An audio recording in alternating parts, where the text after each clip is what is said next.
Eu quero abrir dizendo, senador Girão, que, assim como Vossa Excelência, também sou independente, mantive a independência ao longo de todo esse mandato e tive este compromisso assumido junto aos meus eleitores durante o período do segundo turno, quando apoiei Jair Bolsonaro contra o PT, como já havia feito em 2018, comprometendo-me a manter a independência no meu trabalho parlamentar. E eu quero abrir dizendo isso porque esta audiência aqui não se trata de uma audiência ideológica de A contra B. Se tivéssemos abusos de autoridade sendo cometidos contra aqueles que estão do outro lado do corredor, na esquerda, pode até ser que alguns dos que estão aqui não estivessem conosco, é da vida. Mas eu tenho convicção que a maioria estaria defendendo as mesmas posições em razão de entenderem que está acima da postura ideológica de cada um a defesa do Estado de Direito, da democracia e das nossas liberdades. Não é possível que assistamos impassíveis o que está acontecendo nesse momento no nosso país, com uma corte se sobrepondo aos demais poderes, e no caso do Poder Legislativo, com a omissão e conivência dos parlamentares, tanto deputados e senadores, com exceções. É importante que nós assumamos o nosso papel. Porque se hoje nós vemos pessoas diante de quartéis pedindo socorro, senhor presidente, é porque elas perderam a esperança e a fé na política, na Câmara, no Senado da República. Temos de admitir que estamos mal e muito mal na fita. Para usar uma expressão que talvez seja um pouco antiga nesse tempo digital.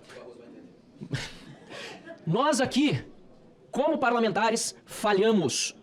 Falhamos. E não quero aqui isentar ninguém de culpa, ainda que muitos de nós tenhamos lutado bravamente ao longo desses 4 anos. A Câmara dos Deputados falhou quando deixou prender um parlamentar, por mais abjetas e absurdas que fossem suas manifestações, por crime de opinião. A Câmara errou quando solto Luiz Inácio Lula da Silva não aprovou a volta da prisão após condenação em segunda instância e remeteu ao Senado o projeto, aliás, o próprio Senado tem iniciativas semelhantes e errou também, para que o ladrão voltasse à cadeia e não pudesse vir a ser candidato depois da anulação dos seus processos. A Câmara errou, deputado Ottoni, quando permitiu que o Poder Judiciário adentrasse, inclusive, os seus recintos para exercer pressão política sobre parlamentares e líderes partidários num tema que não importa se você é a favor ou contra o voto impresso, não é de competência do Poder Judiciário ficar dando a sua opinião. Aliás, não só nesse tema, como em muitos outros. O Poder Judiciário, na sua mais alta cúpula, é importante diferenciar porque há uma indignação enorme na primeira e segunda instâncias contra o que vem acontecendo na alta cúpula do Poder Judiciário. Mas, diferentemente da alta cúpula, as instâncias inferiores está se contendo e respeitando a lei orgânica na magistratura. Ao passo que os ministros do Supremo e do Tribunal Superior Eleitoral sentem-se à vontade, inclusive para irem a Nova York fazer palanque político e recusarem o convite da mais alta casa da democracia representativa, que é o Senado da República, para responder a questionamentos e se manifestarem.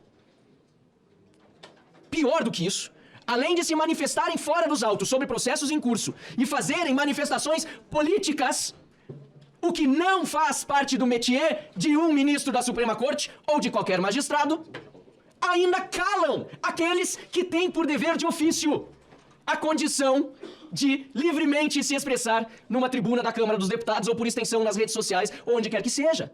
Termos parlamentares censurados com restrições às suas liberdades por crime de opinião é inadmissível numa democracia. E é por isso que já não podemos dizer que vivemos, senador Marcos Duval, numa democracia plena no nosso Brasil. A ruptura já aconteceu.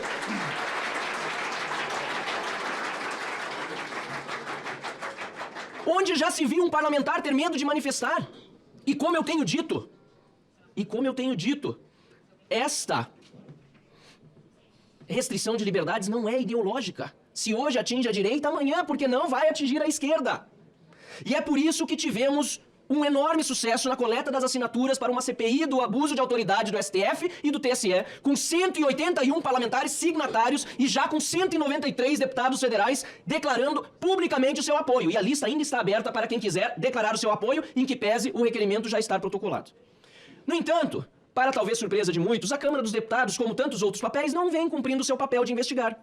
E hoje, essa falta de cumprimento do seu papel de investigar está sendo utilizada como desculpa para protelar a abertura dos trabalhos da CPI do abuso de autoridade. Temos uma CPI protocolada em 2019 ainda não despachada. Uma não. 1, 2, 3, 4, 5, 6, 7 CPIs protocoladas em 2019 ainda não despachadas. E em 2020 mais uma, e neste ano, a 9ª. A nossa CPI é a 10ª. E agora se está criando essa desculpa de que só podem funcionar 5 CPIs ao mesmo tempo na Câmara dos Deputados para evitar a instalação desta. O que é uma desculpa também esfarrapada. Porque É possível não apenas que as 5 funcionem concomitantemente e sejam instaladas e despachadas, se houver fato determinado, é claro, porque nem essa análise ainda foi feita, de imediato, e as demais por resolução aprovada por maioria dos membros da Câmara dos Deputados também podem vir a ser instaladas porque não há um limite aprovado pelo plenário. Ou seja, não existe desculpa para não começar imediatamente os trabalhos da CPI na Câmara dos Deputados. E a CPI é o melhor instrumento para isso, porque por meio da CPI, por meio da investigação dos atos de abuso de autoridade, conforme tipificados pela lei, aprovado pelo Congresso desta República, ficará muito claro como houve, ao longo deste período, excessos que desequilibraram a disputa eleitoral. Isso está muito claro. E repito, eu não tenho compromisso com o erro e também não tenho compromisso com nenhum tipo de tese que está sendo ventilada. Eu tenho compromisso com fatos e com dados, eu quero vê-los para que com provas irrefutáveis eu possa dizer tomei conclusão A ou tomei conclusão B. Agora, dizer que não se pode contestar processo eleitoral, eu me sinto em Cuba. Eu me sinto na Rússia, na Coreia do Norte. Lá não se pode contestar pleito eleitoral, processo eleitoral. Se eu concordo ou não discordo, ou discordo, perdão, com as contestações feitas é outro assunto. Mas a Corte precisa dar resposta aos questionamentos feitos e não, pelo contrário, acusar de litigância de má-fé ou perseguir aqueles que têm questionamentos, ainda mais se forem legítimos. Não é possível aquilo que está previsto na lei como alternativa para os contendores de uma disputa eleitoral, como meios de contestação, não ser apreciado. Até porque, ainda que não resulte em algo mais grave, uma anulação de eleição, que é algo muito trágico para uma democracia e algo que devemos evitar sempre e ao máximo, ainda que aconteçam em ações envolvidas, como recentemente mesmo, há menos de um mês, a Prefeitura de Berlim, na Alemanha, cancelou uma disputa eleitoral municipal e mandou que seus candidatos refizessem as campanhas e refizessem a candidatura, mas ainda que não se chegue a esta conclusão drástica e, digo, muito drástica e que não se deve desejar, muito indesejável, ainda que seja esse o resultado, é preciso lembrar que quaisquer contestações acabam somando-se ao processo eleitoral sob a forma de aprimoramentos futuros.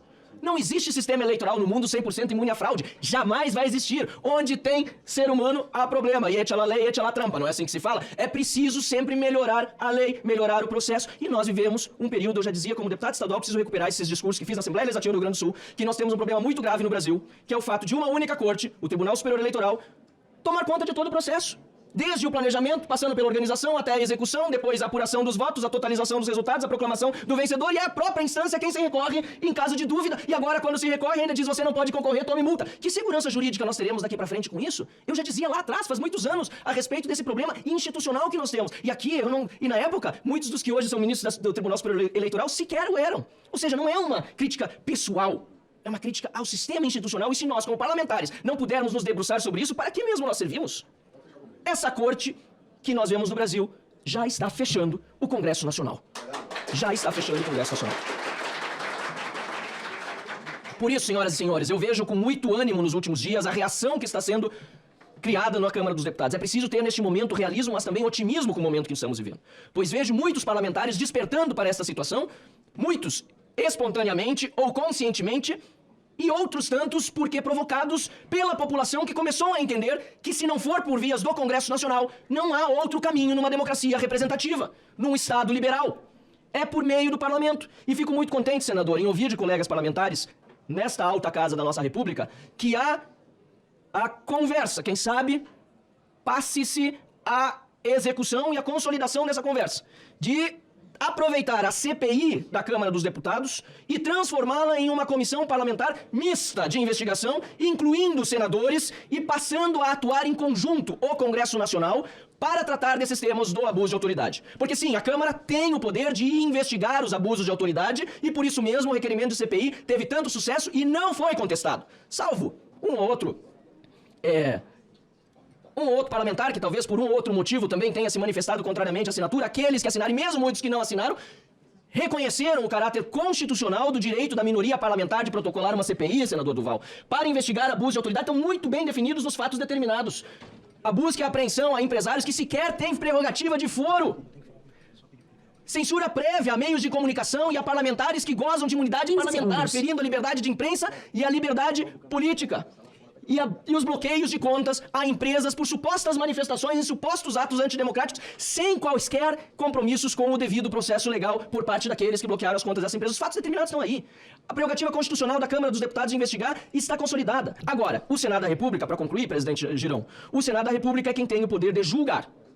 A Câmara tem o poder de investigar, como o Senado, inclusive, também tem. Tem as suas CPIs, tem os seus instrumentos. Somando-se os esforços de Câmara e Senado, nós agilizamos esse processo. Agilizamos esse processo.